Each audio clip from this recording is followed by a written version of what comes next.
This is Luke Radowski out here with Bill Black. I hear many famous legends and rumors about how you put many bankers to jail. How the hell did you manage that? Well, I was part of a group that did. The agency did its part by making more than 10,000 criminal referrals. The FBI and the Justice Department did their part. We put more than 1,000 elite bankers in jail, convicted with a 90% conviction rate. And most of these were in the top 100 case, so they were the most elite frauds in the entire crisis. And when did this happen? This happened basically from about 89 to about 1993. Wow, amazing work, amazing. I'm surprised that something like that could even be accomplished.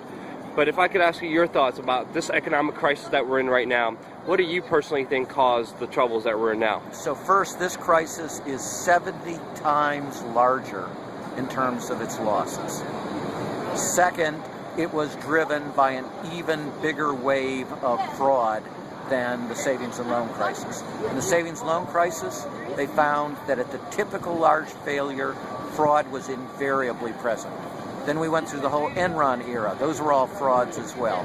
We get to this era, we find that 90% of liars' loans are fraudulent.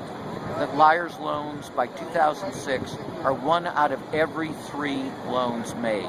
That means roughly 2 million fraudulent loans, and we find that it was the lenders who put the lie in the liars' loans. Next part, that's what hyperinflated the bubble. When you get a really huge bubble, when it collapses, you get the Great Recessions and Depressions. So that's what drove this crisis. That's what made the criminal bankers rich, and that's what cost us 10 million American jobs and $11 trillion. A trillion is 1,000 billion. $11 trillion lost versus 150 billion in the savings and loan crisis. In this crisis, as I told you, we made over 10,000 criminal referrals in the savings and loan crisis, which was 1/70th as big.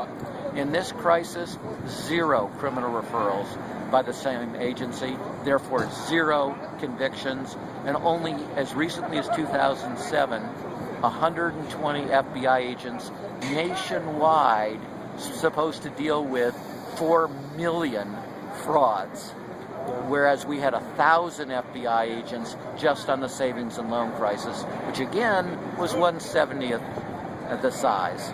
So I'm guessing you're a fan of Ben Bernanke? Yeah. What's your comments about Ben Bernanke? If we want to fix the problem, you got to start always by fixing the regulators. So you can't fire Ben Bernanke the president doesn't have that power, but he can ask for his resignation. And you got to fire Geithner, and you got to fire Holder. Holder is the Attorney General, Geithner is the Treasury Secretary.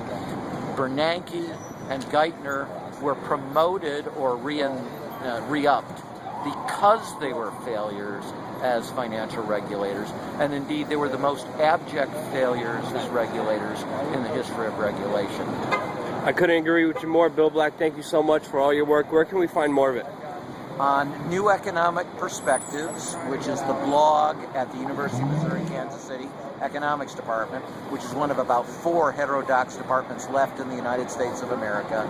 And you can do it on Twitter. You can follow our stuff at William K. Black. Thank you so much for your amazing work.